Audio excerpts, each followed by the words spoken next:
Hello, everyone, and welcome to your favorite FPL show. We've been loving doing these shows with you, and we actually love all the messages you've been sending us and like, thanking us. We've got so many messages saying, "Hey, thanks to you guys. We're ranks, moving up the ranks in our mini leagues and stuff like that." We're absolutely loving it. We're glad that we're being able to help you with that. Are we? So Are keep we? sending in those messages. Are we? He's being modest. Mr. Top 10K is being modest. But hey, please keep sending in those messages. If you're liking the video, drop a comment in the YouTube section below. Hit the subscribe button. And you know what? Let's just get straight into game week 6. Today's episode, we're going to be looking at Annie's team reveal for game week 6, looking at some key picks in each position, and of course, the captains and differentials. And also, don't forget early deadline coming in because of the Friday night kickoff. So keep that in mind when you're making your changes. But hey, Annie, show us it Yep. in. Yep. Let's get started. Yep. So, Kaun, this is my team. I have not made any changes so far. I have always had Sterling in my side. When we got the Man City players in, I never went for KDB, only because I was shocked to see the low ownership of Sterling, and that still remains. If I had to check Raheem Sterling's ownership even right this moment, it's about 7% or 7.3%. I think I last checked it. And for me, Sterling, even now with KDB out, seems to be like a player. I don't think Pep will rotate as well if KDB doesn't start, right? If Yeah. KDB is not fully fit to start this game as well, I think Raheem Sterling will be part of this game.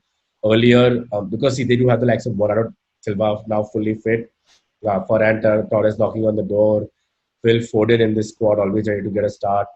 Mares, like Kern, you and I were talking about this, right? And Mares could be someone maybe who might find his place on the bench. That is if I feel if KDB starts. Otherwise, I think most likely we'll see the same lineup. Uh, so if you have removed KDB, I would recommend not knee jockeying him back in this game week because I don't know that -4 on the way back will make sense, right? But for the ones who haven't and are still contemplating, tough one, right? I So he's would. back. He's back full time training with the team. That's what Pep confirmed that.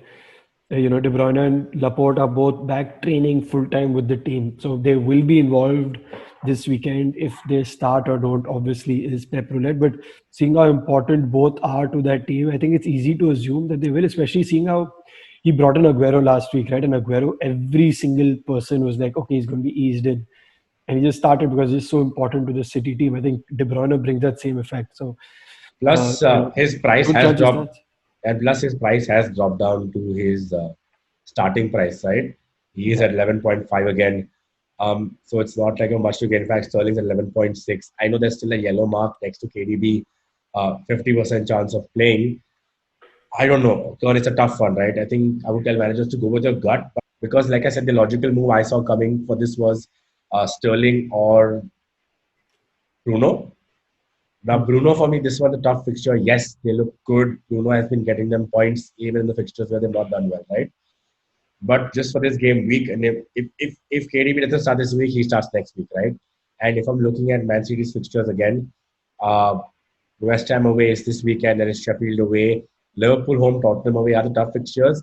But when you look at the other side of United, they don't have good fixtures either, right? It's Chelsea, it's Arsenal Arsenal, after that. Yeah. it's Everton, and I think by then James and Richardson will be back. So those are again tough fixtures to look at. So I would say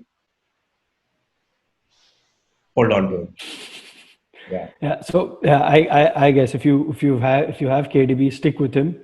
If you don't, maybe hold off this week, and just sort of see, let him come back to full match fitness because he might just come in and maybe get drawn off early if City score a few, sort of ease him back, use him for midweek games and stuff like that. But if you have KDB, I would say hold on to him.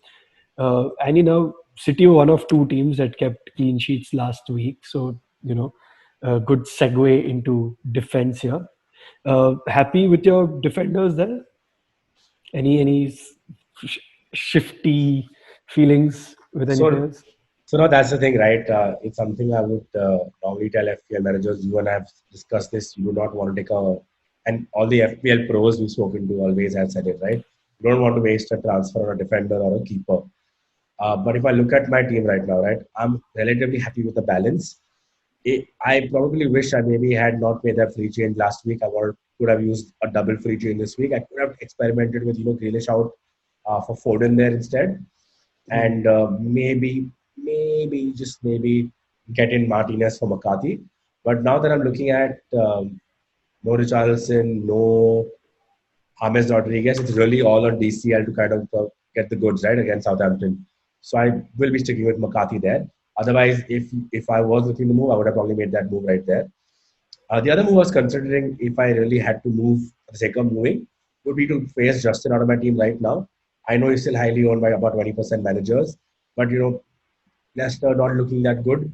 Pereira will be back in the end of October, and I was looking to make that move from Justin to maybe an Aston Villa defender there if I didn't make the Martinez move, like maybe a Konsa.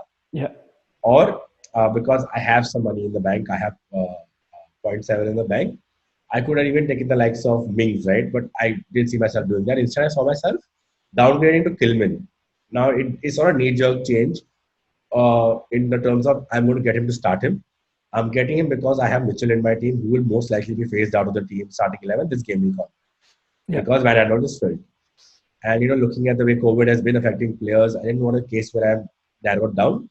Lascelles is back, but Newcastle, again, have been looking a little shaky. I'm saying that we'll never know. Wolves could be a nil-all game, right? But they have Wolves away, Everton home, Southampton away. They have good fixtures there. So I do have Says, Lascelles, and Taylor as my starting defenders. But again, Taylor doesn't have good fixtures with Tottenham and Chelsea. So I thought, you know what? I don't want to be part of the whole Says Kilman debate. I just have both in my team. Mitchell and Taylor will be on the bench. If Mitchell doesn't start, or if Lascelles doesn't start, I'll just have Kilman coming on. And if Says is bench either way, Kilman comes on for it, right? But otherwise, I'm actually just about content for this week because any move that I see myself making is not something I see myself enjoying in the long term. One move I would recommend managers is if you're looking at a similar kind of defense. Yeah, so if your defense looks something like mine, hold on one more game week. Unless you have a free transfer and you want to take out Justin for Konsa, I think that's a decent move to make. It's not a bad option. Leicester are playing Arsenal. Leicester nil-all is something which is very rare to see, right, Gordon? So if you want to bank a player, you don't have the money in the bank to go McCarthy or Ryan to Martinez, maybe Justin to Konsa could be a move that could work out. Yeah, I mean, for me, the pick of the fixtures, when I'm looking at defense, I see which fixture this week is going to get the clean sheets. I think Liverpool versus Sheffield. I mean, obviously, there's this big debate of do you keep Robbo and Trent still, and how do you go about that, right? But now you have the cheaper options available if you just want to get into Liverpool defense route through obviously Gomez and co. But I would say that if you have either of Robertson or Trent Alexander-Arnold in your team, this is the week to hold on. Sheffield United at home, they're bottom three for shots in the box this season. Scored, I think, only 2 so far. I think it's going to be an easy-ish proposition that way, even without the likes of Alisson and Van Dijk. So if there was a week to hold on to these two, this is the week. I think owners of Robertson are going to see a good return. It's interesting, Kurt, because we did kind of discuss maybe this being a good time to downgrade your Liverpool defenders to defenders who are giving you the equal attacking returns, but cheaper to balance out your squad. Like the likes of Chilwell, if you don't have him already, like I don't. But see, that's the thing. One of the reasons why I've been doing so well, if everyone's tuned in right now, is I strategize intentionally. Like I told Kern in the very first game week, I'll be going for the first 3 game weeks in the first international break without Liverpool defenders. If I end up doing too badly, I'll cut my losses, wildcard them in. If I wildcard them, it'll be Robertson, not Trent, because Trent didn't look good. So that's one of the things that really worked out for me because they did look a little shaky. They haven't given the exact amount of returns that they have over the season we've seen them last year. They have both given some returns, but not at the level we've seen them. Yep.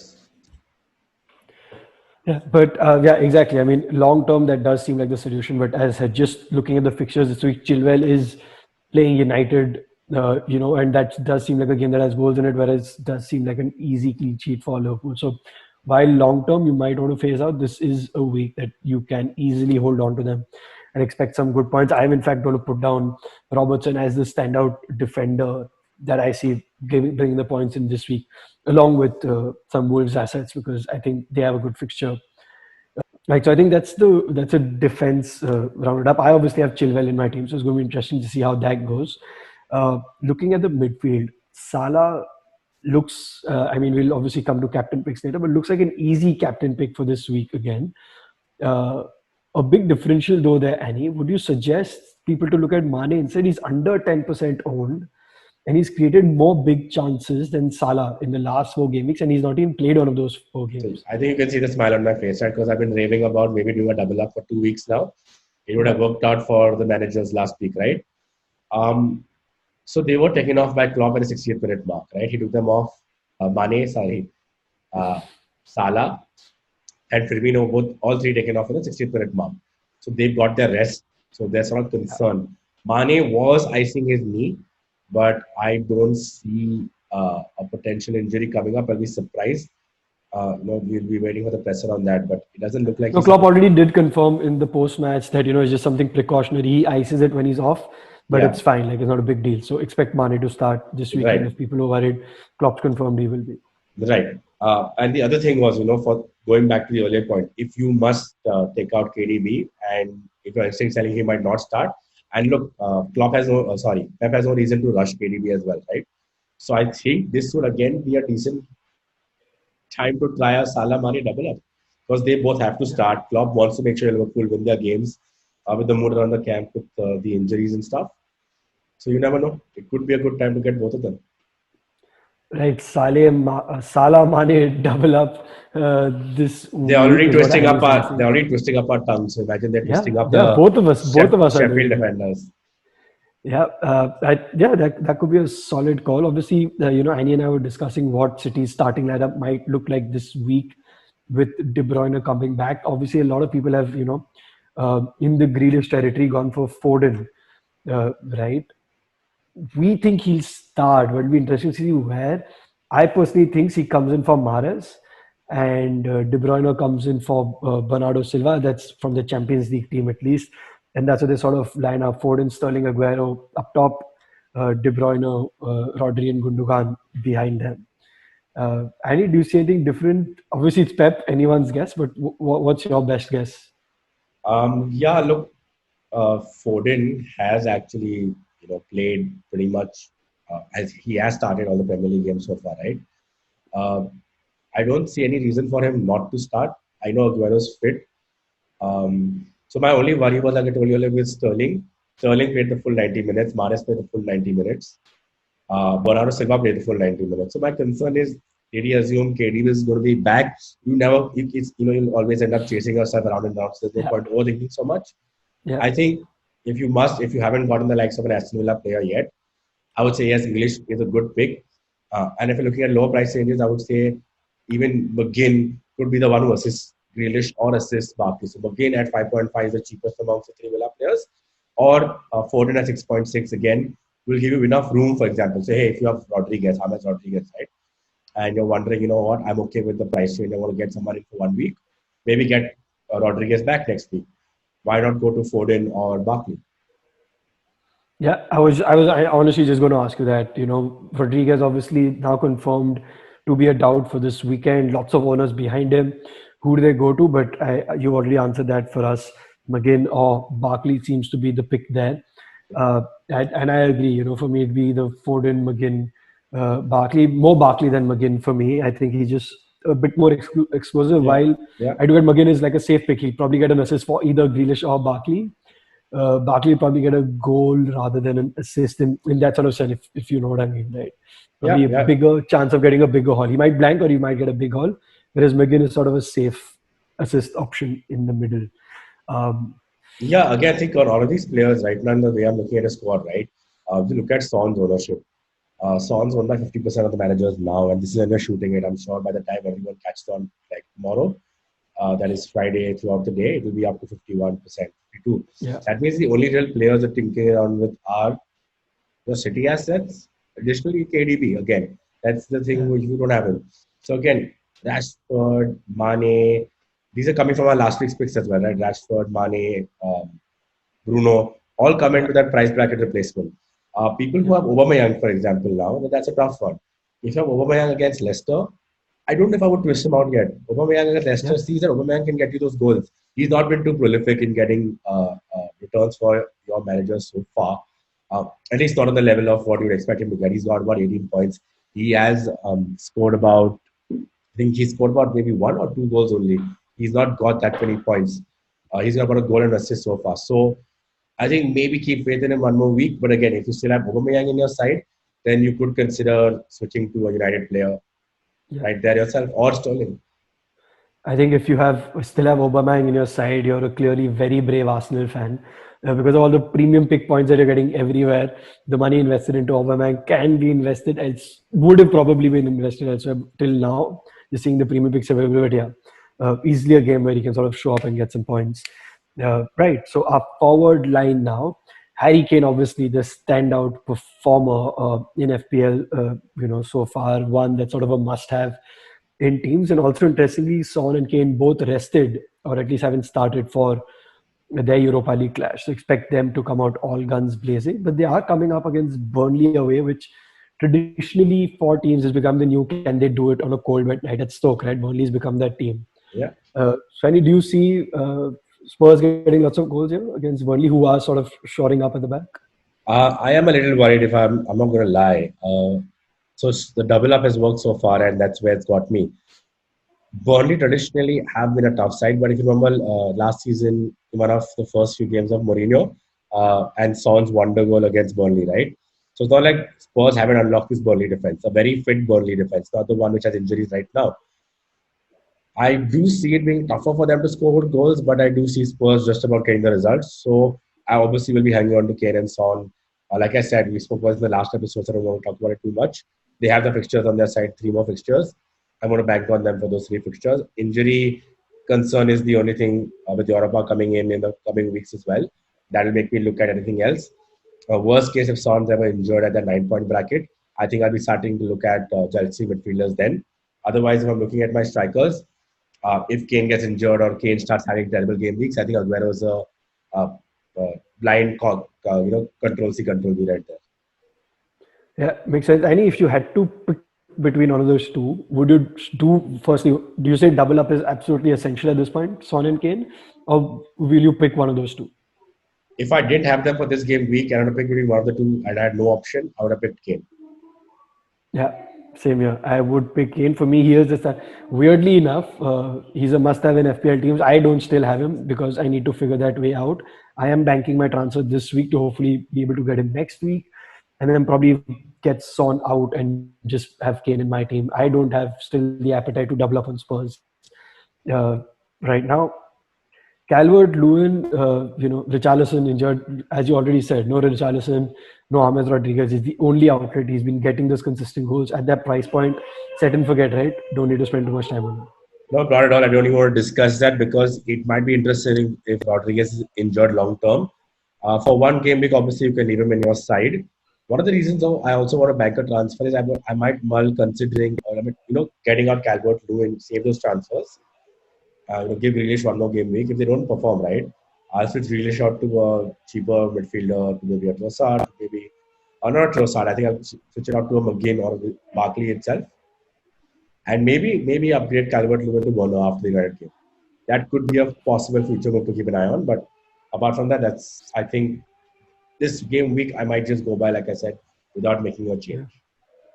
Yeah, and the third forward, my pick of the third forward this week, or one forward who I think is going to do really well, is Neil Maupay. Brighton against West Brom. Again, West Brom are the sort of team you're picking out in the fixture that, hey, who's playing against them. And Brighton do look a good attacking unit this season so far, and post restart as well. Right, so I think that's a good fixture to look at. If you have a Brighton defender, if you have Lamptey in there, I think Lamptey's a good potential to get you points this time. And again, as I said, Maupay looks like a good pick in the forward line, but you're happy with Mitrovic? Like I said, Kern, that's the funny part, right? If I started this Game Week episode a couple of days back, I would have said, yeah, maybe switch out McCarthy. Yeah, maybe switch out Ryan. But I think maybe leaving Ryan and McCarthy in your squad and going without Martinez 1 week could just maybe work. Coming to Mitrovic, right? I mulled switching out Mitrovic again. Like I said, I have 0.7 in my bank. I would take out Mitrovic. Maupay fits right in there at 6.6. Yeah. Tempting. Honestly, very, very tempting because Mitrovic, I'm losing a little patience with. His ownership is going down. The thing is, I don't know if I hang on to this game week. because I will start with three forwards, right? I won't be starting with Yeah. Stephens. So if I hang on to him this game week, will Parker lose patience in him and bench him, or will he finally deliver? I am a little worried about that as well. But again, not worried enough to 100% make that transfer. Like you said, Mopai would be that switch I would make. Yeah, I think Mitrovic does have a chance to sort of prove himself this week. Crystal Palace at home, not the most prolific side if you're talking about, very inconsistent, very patchy. So this could be the week. And hey, Fulham scored everything they scored, sort of create goes to him. So hopefully that comes through for managers there, right? So then that's the roundup of our uh, team picks for this week and slightly before and after and a little beyond. Captain pick for this week, Annie? If you Uh, could have anyone. I would have two captain picks, Salah and Kane, and the differential captain pick would be Raheem Sterling. Interesting one there. Yes, Salah captain for me, hands down as well. Thank God I have him in this week, man. Because just last week I was pretty sure Kane captain is going to bring all the points. He did, but I didn't have him in my team, so I had to sit fretting. But hey, Salah captain pick this week, easy one there. And any differentials, any that? Yeah, Kern. So, like I already repeated this again. I think differential picks would be if you don't have an Aston Villa midfielder like Grealish. I don't know if a double up would make sense, right? McGinn and Barkley 5.5, 5.9 respectively. McGinn is owned by 2.1% managers and Barkley is owned by 2.9%. They have a good fixture. Sorry, versus Leeds. Yes, Leeds are a high scoring side, which is why I said the reason why I was holding on for the Consao Martinez move was just because I felt maybe, just maybe, Leeds will deliver in this game. Bamford might score. So I'm kind of wary over there. But if Aston Villa attack as well, because they've been a good attacking unit, these are the three players I would see involved, right? Grealish, Barkley, and again. So those are my two differential picks for this week. Yeah, Annie, totally agree with you. I think Ross Barkley is one of my standout, differential picks for this week, along with Podence. I know we've spoken a lot about him. He still looks good to me in Yeah. that price bracket, facing Newcastle at home. They did sort of get a few chances. Podence was unlucky not to get the attacking returns. Some VAR calls, right calls, but some VAR calls here and there, and he could have got those returns. But yeah, that's our pick for this week, guys. Do not forget, once again, the game week 6 has an early deadline with an early kickoff on Friday night. So make sure you get your changes in there. As we said at the start, we're loving seeing all your messages coming in, and we're glad we're helping you climb those mini leagues. But hey, share the love with your friends. Don't be greedy. Give them an equal shot at fighting. Share the videos, hit subscribe. Comment below if these are helping you. Comment with your questions, and we'll be happy to help you guys out. And best of luck for game week 6. Yep. Cheers, guys.